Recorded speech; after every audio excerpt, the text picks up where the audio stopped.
안녕하세요. 원영섭 변호사입니다.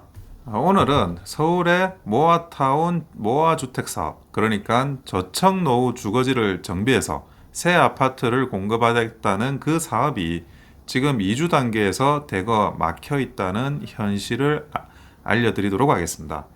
정부에서는 한쪽에서는 공급을 외치고 있습니다. 그런데 다른 한쪽에서는 강한 대출 규제로 정비 사업의 이주비를 틀어막고 있다는 비판이 나오고 있는데요. 서울에서 이주를 앞둔 모아타운 사업장의 약 85%가 착공지연 위기에 놓였다는 분석까지 나왔습니다.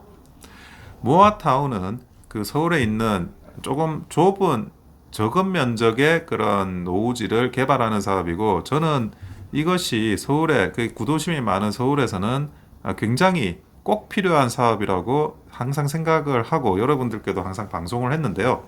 대출 규제 때문에 지연이 발생하는 상황 굉장히 안타깝습니다. 우선 숫자부터 보겠습니다. 서울시가 정리한 자료에 따르면 올해부터 내년 상반기까지 이주가 예정된 조합 방식 모아타운 모아주택 사업장 물량은 6,463세대입니다. 이 중 약 84.1%, 세대로는 5,440세대가 이주나 착공 지연이 우려되는 사업장으로 분류됐습니다.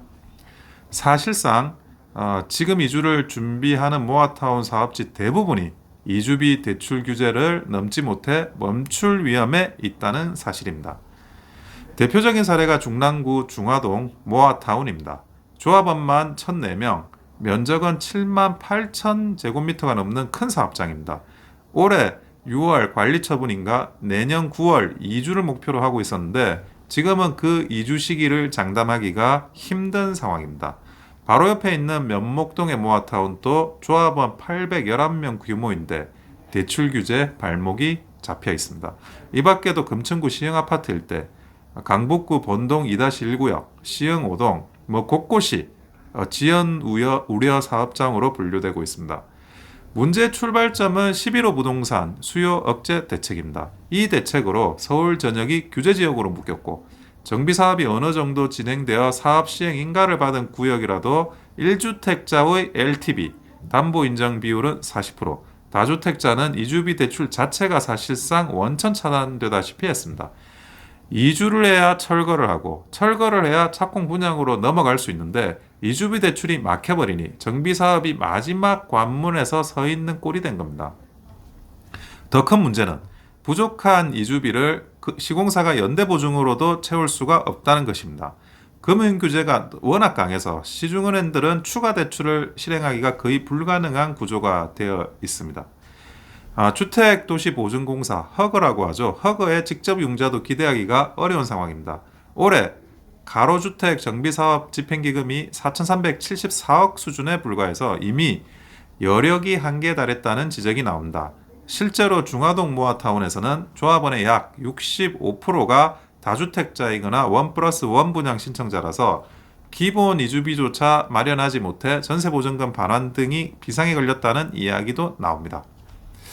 지연 우려 사업자들이 어디에 몰려 있냐도 굉장히 중요한데요. 이번에 지연 가능성이 큰 곳으로 분류된 곳들이 중랑, 금천, 강북, 동작 등 비강남권, 상대적으로 개발이 더 필요한 지역들입니다.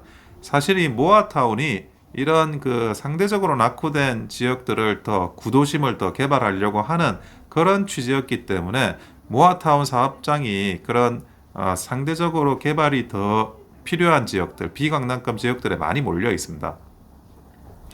결국에 정부가 말로는 낙후 저층 주거지 정비와 공급 확대를 외치면서도 현실에서는 이 지역 정비 사업을 구조적으로 막고 있는 꼴이 되는데요. 수치로 보면 지연 우려 사업장의 조합원 수는 총 2,340명, 이들이 사업을 완료하면 생길 총 세대 수는 5,440세대입니다.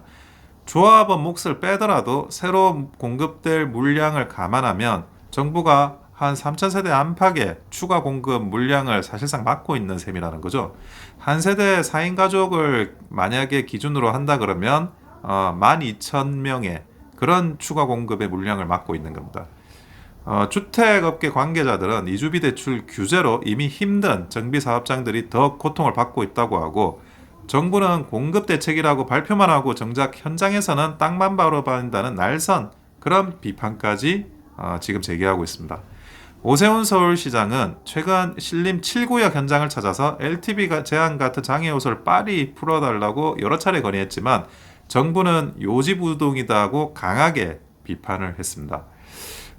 이제는 좀 이런 부분에 있어서 정부가 핀포인트로 이런 대출을 풀어야만 정부가 생각하는 그런 공급 정책이 어느 정도 뒷받침된다라고 볼 수밖에 없습니다. 오늘 내용을 한 줄로 정리하면 이렇습니다. 한쪽에선 공급 확대, 다른 쪽에서는 이주비 대출 규제, 그 사이에 서울 모아타운, 모아주택 사업의 80% 이상은 멈출 위기에 있다는 점입니다. 이런 상황들이 어서 빨리 타게 되어서 많은 분들이 자기의 그런 어떤 그 주거를, 내 집 마련을 해낼 수 있는 기회가 되기를 소망하도록 하겠습니다. 이상 원영섭 변호사였습니다. 좋아요와 구독은 큰 힘이 됩니다. 감사합니다.